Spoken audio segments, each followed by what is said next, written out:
Hi, and welcome to Plead the Cause, brought to you by Heart of the Bride Ministries. My name is Brian Chrisman. I am the Executive Director of Heart of the Bride Ministries, and I am once again your lone host today on Plead the Cause, where we are pleading the cause of orphaned and vulnerable children around the world, and even right here on the Panhandle of Florida, where we've been working now for the last 3 years as well.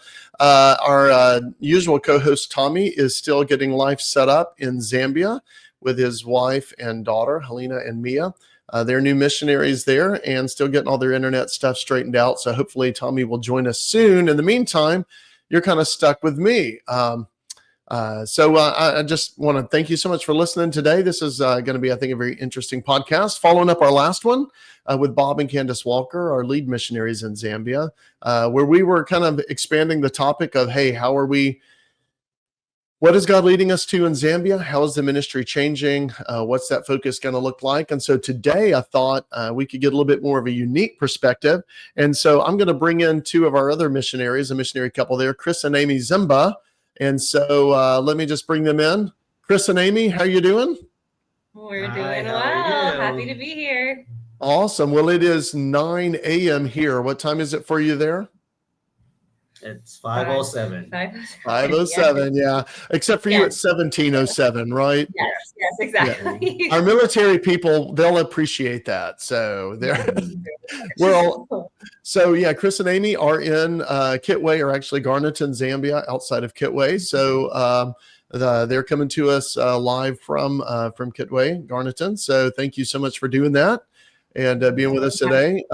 We've done a live broadcast with you guys before where I guess we kind of introduced you, but you guys have been in Zambia for how long now? Well, your whole life. Yeah, my whole life. Yes. And Zambians don't share their age, so we won't say that how long that is. But for me, it will be 13 years in June. So, yes. Spoiler alert, Chris Zimba is Zambian. So all of his life is the correct answer that can be shared. Yeah, but we've been with Abba's Heart in Garnetton for 8 years now. Awesome. And you guys, I should have queued up a picture of your kids. I'm so not with it today, but tell everybody about your kids. Oh, good. Yeah. So we have two children. Judah is 4, he'll be 5 in April, and then Zion is 2.5. So they're very, very sweeties. So they're beautiful. They're awesome. And so my girls had the pleasure and the joy to babysit them last year while we were in retreat and loved it. So you have a beautiful, growing, awesome family. And so we just look forward to more Zimba kids throughout the years. Thank you. So Chris and Amy are our outreach, Chris is our outreach director, and then Amy does all kinds of things with spreadsheets and money and all that for Abba's Heart, but also no one wants to do a podcast with that. We're going to get you and Holly Moore on here, and we're going to talk about the finer art of spreadsheets and pivot tables and how you can filter data. Yeah, it's awesome. But you also, of course, are engaged in outreach for our Daughters of Destiny program, and so you're both engaged in outreach. Chris is currently our outreach director, but also having grown up in Zambia, I think brings a unique perspective to what God is saying and leading us to do. And so just in short, for people who haven't listened to podcast episode 43, I want to urge you to go do that. God is leading us to transition from a longer-term residence program to one that is, for lack of a better term, faster reintegration with families. Okay, that's the short term, short way to say it. But that involves a whole lot that we unpacked with Bob and Candace, working more with their families. So I labeled this podcast "Building Families in Zambia," right? Because it's more than just faster reintegration; it is preparing those families to be reintegrated with their kids, right? To come together. And so, so that's a huge deal. It is a direction that God is leading really around the world. And so we shared about how you guys have been connected with Agape Children's Ministries in Kenya, and you've been able to observe what they do there. And now it's a little different the way we're going to have to do it, but in Zambia to do something like that. So, but I think it's great because of all of our team, you guys were probably the ones early on who were like, I don't know. So I'm just going to open the floor for you. Tell us a little bit about how when you first heard it and maybe what your initial thoughts were, positive or negative. Like just the floor is yours. And, on Plead the Cause and at Heart of the Bride, we're just wide open, right? We're not hiding anything. We want people to be on the journey with us. So share with us about that early days of the journey for you guys. Okay, sure thing. Yeah. So the early journey, I would say, was we had resistance. Yeah, even for those of us that are in a different place now. And I would say, for me personally, I think it was coming from a place of especially doing the home visits, and the home assessments of where these children were coming from and seeing the conditions that they come from, looking at the extreme poverty that we saw, the parental neglect. So to think of, having to send the kids, back there and put them back in their families, I would say was something that was very difficult for I know for me and for, everyone on our team, to wrap our minds around, because it was going against everything, we had believed, for a really long time. And I think we all knew that, family is what is best even back then. But just when you look at the conditions of where these kids are coming from, like, it was just unimaginable to even, think of placing them in those places again. So I think that's why it was so hard, in the very beginning, to be like, oh, we are going to, have to do this, because it was a God thing again. Like, God had to do a lot of work, in each and every one of us. And, even on me, personally, because after we heard, how much God was pushing us in this direction, or, leading us in this direction, to feel that, we had a lot of evidence that would have been like, God, like, look at the situations at home. This is going to be really tough. This is going to be very difficult. But, that's where God, was leading us. So I would say, it was very hard. And it's really a step of obedience, to even get to this place where we can finally say, let's do this. Yeah. I think we highlighted this on the previous podcast, that we've always had a heart for families and for community and for changing the nation of Zambia, or wherever God leads us, in Haiti, Kenya, India, right here on the Gulf Coast. I mean, our heart is always for the kingdom, right? For the nations. But I think said or unsaid, it's always been, all right, we're going to take these kids in Zambia and love them, care for them, show them what real family is like, and disciple them. So when we release them one day, not only will they be, soldiers for Christ in their community, then they'll go back and transform their families. Right. Would you say that's probably been our thought? Yeah, I think that's really a really good way to put it, because I think, and our philosophy has always been like, if the team did home assessments and sees a situation that, like, oh, well, this kid can come home, like, he doesn't need to come in long-term to our residential care, like, that would always have been our first choice. But for most of the kids that are in residential, it was, we at the time felt like, oh, this situation is like beyond, like, this child really does need to be outside of the home, even just for a season. But we just never, I guess, before spent so much time like then trying to help the family so that it was an okay situation for the child to be a part of. So I think that's been the big shift of like, okay, this isn't we're going to help them and then release them and they'll go back to their families and be the light and then start their own healthy families. It's okay. No, like, how do we do that real time now? Like to do it. Yeah. So it's definitely a huge undertaking and a really scary thing, to be honest, at times. Like, and I'm sure we're going to make mistakes and we're going to fail. And there's going to be situations that do seem hopeless, but like like Chris said, it truly is just a step of obedience for our whole team in this season. And I would even add, I think when I look at where we are right now, I think I'm thinking so much of the story of Joshua, when Moses and eventually Joshua, people are sent to spy on the land. I think for a long time, I feel like we were in that place where we knew what the families were like. And whenever we thought of actually stepping into that arena of actually helping families, it seemed too complex or, a big thing that we were like, can we really do this? Like the desire was always there and has always been there to help families. But when you look at those giants and the issues that are at home, I think sometimes it would be so overwhelming to even think of. So, and which I'm happy about, because I'm glad, God is leading us into this direction, because we are constantly being reminded, God is in this and he's leading us and he is going to fight this battle and help us, reunite these children to their homes. Wow. Yeah. No, that's so awesome because, so number one, I think the questions you have, a lot of people listening to this and especially Abba's Heart supporters will appreciate, because they're going to have the same ones. Hey, if we've believed for so long, these kids are coming from situations so bad that now they're in the streets and we're caring for them. How in the world can we send them back? Like that's probably it's going to be the number one question. It was mine. Oh yeah. When we first started talking about that.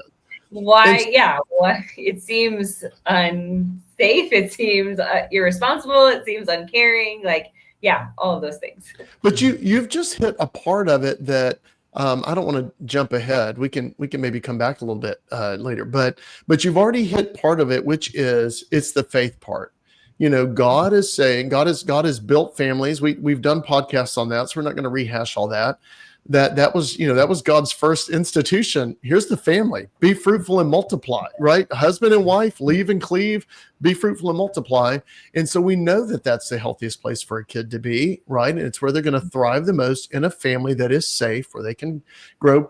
Not perfect, right? I mean, how many of our families are perfect? But but it is the place. So so part of this though is going, okay, if God is saying to us, this is what we have to do. We'll cover the logistics of it, maybe even in another podcast. We won't get into all of it here. I mean, there's going to be a lot of work behind this, social workers, all that stuff, working with families, but there is a measure of faith going, we believe God's going to have to do this work. Because I mean, you guys have, well, I am going to jump ahead. I don't want to jump over your words. Let's just stop with that right there. That yes, that there is a measure of faith that we have to go into this with going, God, we're going to do our work. We're going to work with these families. We've got strategies. We've got discipleship strategies. We've got, character building and family building strategies. But at one point, we have to let go of the fact that we thought we could do this, right? Mm-hmm. But it's always been you. Even kids we've had for years leave. We thought we were successful, and then they leave and so or turn their backs. So now we're doing this different strategy, and it's still the same faith. You have to transform hearts. Is that fair? I think that's what you were saying. 100%. Yes. Yeah. Well, so we're trying to think more like Joshua and Caleb when we see the giants versus the other 10. That's it. That's awesome. Absolutely. We're going to go with Joshua and Caleb, not the 10 others that were like, oh. I mean, the giants are still there, but God is he's with us. So. And they're still scary. Let's just be honest. They're still scary. Courage is not the lack of fear, right? It's going, I know my God is bigger than that, even when my mind says, I'm scared. This seems impossible. Yes.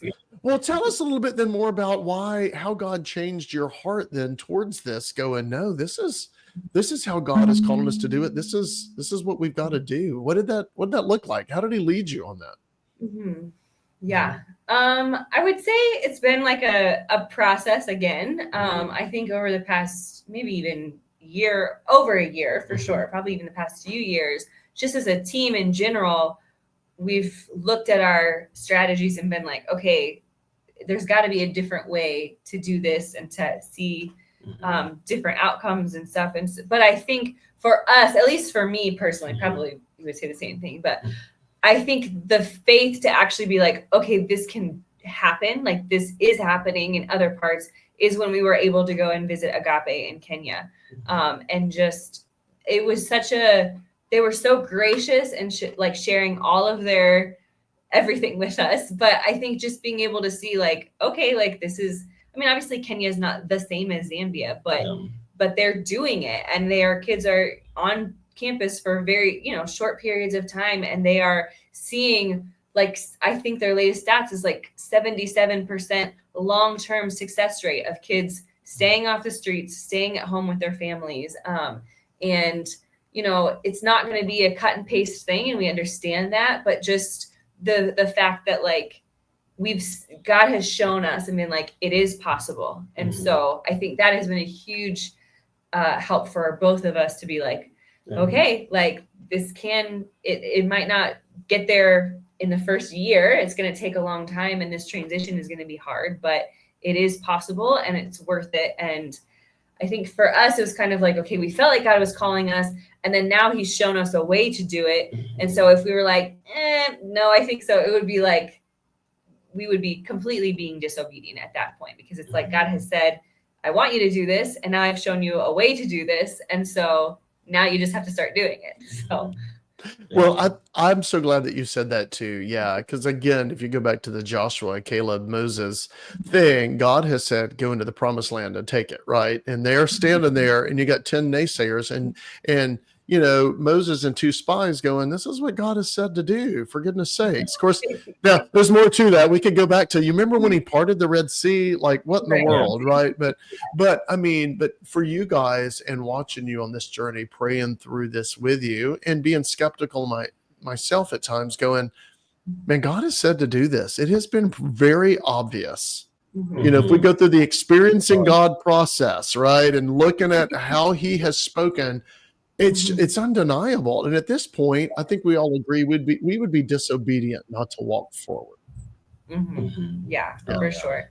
Yeah. Now, that doesn't mean tomorrow we're sending every kid home. We shared about that on the last podcast. This is a slow transition, right? Yeah. Well, so then, Chris, you shared a little bit when we spoke earlier this year, just about your experience growing up and how God has kind of transformed the way you're seeing this. Can you share a little bit about that and what you feel like our kids, have but are missing, compared to, I guess, your upbringing? Yeah. So God has really, been speaking to me, and even when we started this journey, God started speaking to me and showing me my own upbringing. Because I grew up in a family, that struggled. Yeah, like I come from, poverty, where we weren't able to, afford, things. At times you wouldn't even know where the next meal, would come from. But I would say, in my experience growing up, even though we struggled as much as we struggled, like family, played a big role in my life. And I would say, when I look at my parents, and if I can point out, the things that they did right, even in our struggles, is point us to Jesus. Like I remember, times when life would be so hard and you don't even know where to turn to, and, my parents would speak to us, talk to us about Jesus. And when I look at the kids that we are working with now, I would say that's why I'm excited about this journey, is the fact that we actually get to, work hand in hand with families, because we have seen the situations, we know the homes, and we know these homes need, they need Jesus. Yeah, like these kids need Jesus. These parents need Jesus, because some of the people that we are going to be, working with, like, are people that have never experienced the love of Jesus themselves.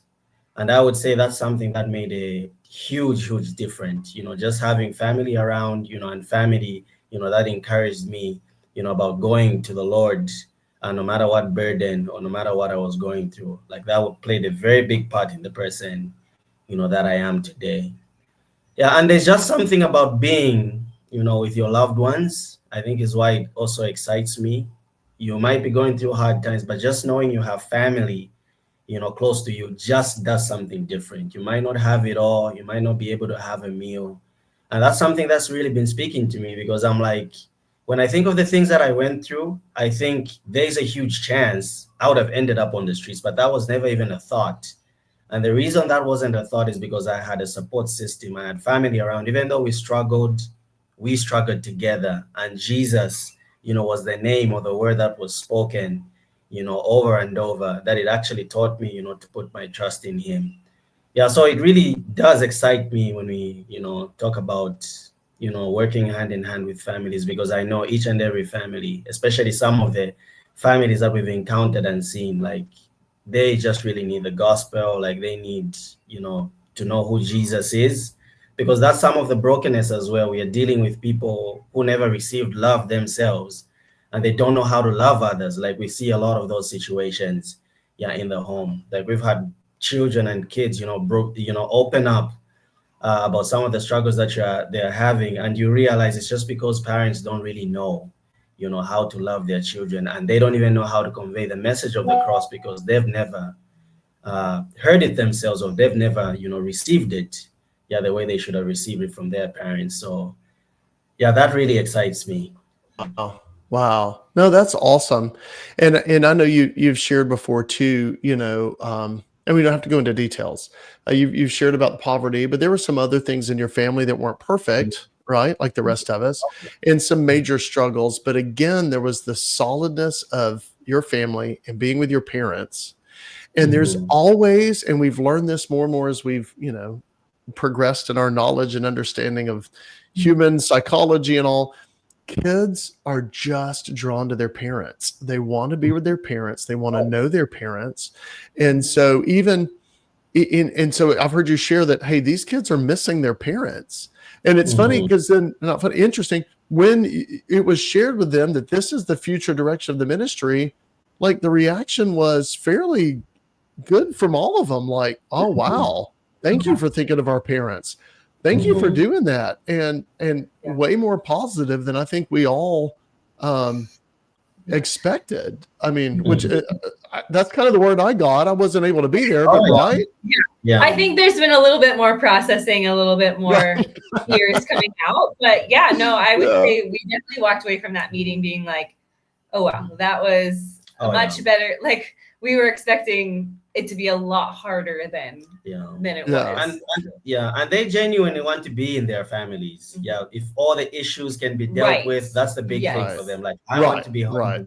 I think all of them would say, like, of course I would want to be with my family. It's just all of those fear factors for them. Like, okay, but what about this and this and this and this? And so and I would say to add to that, one thing that we've definitely learned and that they emphasize a lot in Kenya, and I think just in general of like studying, children and, institutions versus families, is just that idea of obviously a kid, especially a young man, it's such a huge part of their identity is being lost when they're not with their family. And we've seen that struggle a lot, especially with kids as they leave the program. If they weren't reunited with their family, like they just are lost. They don't know who they are, who they go to when they're in trouble. It's just that hard thing. And as much as we love these kids and believe in them wholeheartedly, like one thing that Agape says all the time is that they just want to be a blip in this kid's story. Like they don't want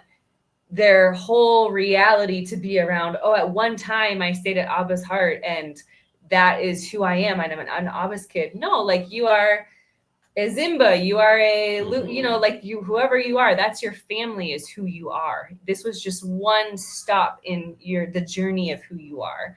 And so I think that's a big one. And like what Chris said is, in our effort to protect and create a safe environment, we've almost created too much of a safe environment. Like that they're not really getting to experience the challenges of real life, they did. Obviously they got a huge amount beforehand, but now in these seasons and when they're in healthier places, they're not seeing the day-to-day of a family struggling through hard things. And so everything is so protected for them in here. And even though they have amazing house parents who are showing them a great example of a marriage, they're not really seeing those house parents' true struggles. Like they're not sharing with them like a real parent would with kids. And so, so I think just a lot of things that we're learning that are helpful to know and moving forward. So no, that's awesome. I'm so glad you shared that. You're right. There's so much that we learn from growing up in a family, good and bad, positive and negative experiences. We still grow through all of that. And so and we're almost providing. This sounds This sounds like a humble brag. Too good of a situation, right? Oh, I mean, but right. I mean, but yeah, and so that. Oh wow, yeah. So that's great to hear you guys share that perspective. Wow. Well, praise the Lord. Well, is there anything else you guys wanted to share about just that part of the journey? I guess before we kind of cover what's going to happen with outreach. No, I mean, there's obviously a lot that can be there's said. a lot that can we've got more podcasts as it comes out. We'll do more, so don't worry about that. As long as you guys have power and internet, we can always do more of these later. Which, by the way, you've got good power tonight with your generator and newly flowing water from a new well. Amazing, huge answer for listen, we take for granted, right, that my tap just turns on every time we do it. And but that was not the case for you guys this year, and God has provided. So we're just thanking God for that. That's awesome. Well, so the biggest question then, as we've shared this strategy, is the outreach team, is going to shift into something different. So just in the last few minutes, just kind of tell people how the outreach team will shift and what they'll be doing as a part of the new strategy. I would say the biggest shift is going to be just programming. Like, we're going to change a lot of what we've been doing. Like we would have days that kids would show up at our drop-in center. So we are changing that a little bit and minimizing the time that they spend there. Because we began to realize and also notice that, that was creating a sense of I don't know what the word I'm looking for is. It was like drawing them. Yes, it was like drawing them. Giving them a reason. Like, I'm going to school. Well, it's funny. I remember when Ba Enoch one time said that, that the Zambian government was saying that we are contributing to streetism, right? And we were like, is that a term? Okay, but we get it. And we were resistant. We were like, what? How dare you, right? But what you're saying is that what we realize by providing so much support to kids on the streets, right, we might be enabling them to stay longer than Okay. Yeah, I mean, especially like kids who have never gone to school before, and then suddenly there's a learning center that they can go to, even if it's 2 or 3 days a week. Like, they're like, well, I'm going to school. I wasn't going to school at home. Why should I go back to like, I'm getting more of an education in the streets than I ever did back home. So absolutely. So so God, it's funny, God, it's really cool to see how God has changed our attitudes from how dare you, to like, oh, you know what? Maybe God was speaking some wisdom even through government authorities. And we see that now. He brought us, through the back way to that. But all right, so outreach will reduce in programming in town. So what does that mean for the outreach team? What will they be doing instead or around that? So the outreach team will be spending a lot of times with families. Like we really want to target the families. So like yesterday we had our big program that we normally have, and we just made it known, to the kids. We're like, we've said this before and we're going to say it again. Like, we want to help so many of you. But we just can't. So we are scaling back on some of the programs that we've done in the past, because we recognize you are individuals and, you all have different problems and you're at different places in life. And there's just a limit to how many of you we can help whenever we have, a lot of the programming that we have. So we are scaling back so that we can actually, come visit your families, come know where you come from, So the outreach team is actually probably going to be busier than we've ever been, because we'll be, going into these homes, preaching Jesus, strengthening families, and just reunifying everyone and, keeping them the unit that God designed them to be. So we're doing a lot of that. So I think from both angles, they'll be visiting families of boys that are in a residential home right now that we're trying to move towards reunification with, but then also kids who are on the streets currently that haven't come to the program, like to the residential program, like trying to see, are there children that can just go straight from the streets to home? Like those who, especially those that come, very new to town, like just get them home. Let's deal with what are the issues. Let's identify them and deal with them in a sooner, faster way than we have in the past. Right. And one of the big prayer things I'm trying to share with people can pray for, wisdom in general, but part of it is, right, we want to help our kids that are in residence now begin to shift towards that, get their families ready. Mm-hmm. And then when we start looking at the kids who are currently on the street, it is the faster you can reunify them with family, the better. We know that from experience, we know that from studies. But then, so we've got to concentrate there because there's a higher rate of success early on and they have the best chance. I should say it that way. Yeah. It's not about our numbers. It's the best chance of success is this kid's only been on the street 2 days. Right. But we've got kids who've been on the street for years and we don't want to ignore them. We want to help them. So the wisdom to know how to approach these multiple levels, that's a big prayer request. We want to ask people to be praying for because we need God to speak into that. Mm-hmm. Absolutely. Oh, yeah. Like for example, even just today, we had a situation going on right now where there's, we have a plan to do an intake for girls in a couple of weeks, and we have 2 girls that are targeted. But there was a brand new girl that shows up in town today, and they're taking her home and trying to track the story and see okay, is this a situation where she can go home, or does she need to come into our home temporarily? Like it's just always, just a matter of constantly every day being like, okay, God, who are we supposed to help today? And how are we going to help this? We had a to-do list today, God, and now you're just changing it up. I know. Yeah. Well, he's God. He can do that. So, but we also want to move where he's at work. So we just need prayer for a lot of wisdom in that. Well, thank you guys so much for coming on today. This has been so great. Is there anything else you want to add or say before we end this thing? I would say we just need a lot of prayer. Yeah. We don't just say that lightly. We will need a lot of prayer because this is territories we've never, been in. Like one of the things I will say that people can be praying about specifically is like in Zambia, we have a huge alcohol problem. And we have stories from children, who have parents who are alcoholic, like so many stories. Wow. Maybe like 60 or 70% somewhere there. The stories from these children. And so if you can be praying for us, as you know, in Zambia, we don't have things like Alcoholics Anonymous or stuff like that. So when you think of venturing into those spaces, those are the situations that you're going to find. You find parents who get drunk 24/7.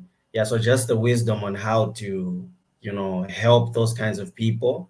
If you can pray for us concerning that. Yeah, absolutely. And definitely the outreach team, this is all new territory for them. Preaching the gospel to kids is very different than teaching it to their elders. For some of our staff, it'll be people who are older than them. And so, and trying to counsel them and to, help them. That's way different. Way different than the American concept. Like culturally, that's very different. Yeah, for sure. And one thing I was going to mention too about our outreach programs, like why we are continuing them to a degree is because while we do think that yes, we're seeing that maybe it's keeping them in town longer. Like for us, it's also helping us, provide those relationships that we desperately need to make with the kids. And also it's always been a way for us to identify who are the most serious about wanting to get out of the street. Absolutely. We for sure want to continue for those purposes alone. No, there's still benefits. For example, we had 50. It's the working out to what level is the benefit become, a not benefit. Exactly. What's the opposite? For example, we had 50 kids at Maya and Papa yesterday and then 10 at the Learning Center today. So for us, it's like, okay, those 10 are going to be our targets at the beginning. So awesome. All right. Well, thank you guys so much for being on today. I just love you guys so much. It's so good to see you again. Can't wait to get back over to Zambia. It's been way too long. Oh my goodness. It's a crazy year. So well, thank you so much, Chris and Amy. Appreciate you guys so much. Please hug your kids for us and tell them we miss them. Well. Well, thank Thank you. you. Thanks for having us. All right, go Thank enjoy your water. I'm glad it's flowing. Yes. See you. Oh my goodness. Well, thank you so much for listening to this podcast today. I hope that helped you understand just kind of the journey we're on and how to pray for that, how to support it. I mean, we need a lot of people behind this. This is going to mean an expansion of ministry. So we need all the help, prayer, engagement, and giving. So please, we are there are millions of orphan and vulnerable children around the world, thousands right there in Zambia, hundreds right there around our ministry in Kitwe. But we believe there's an answer, and that answer is you, right? That answer is us. God has called the body of Christ to be the answer for orphan and vulnerable children, and Heart of the Bride exists to help you do that.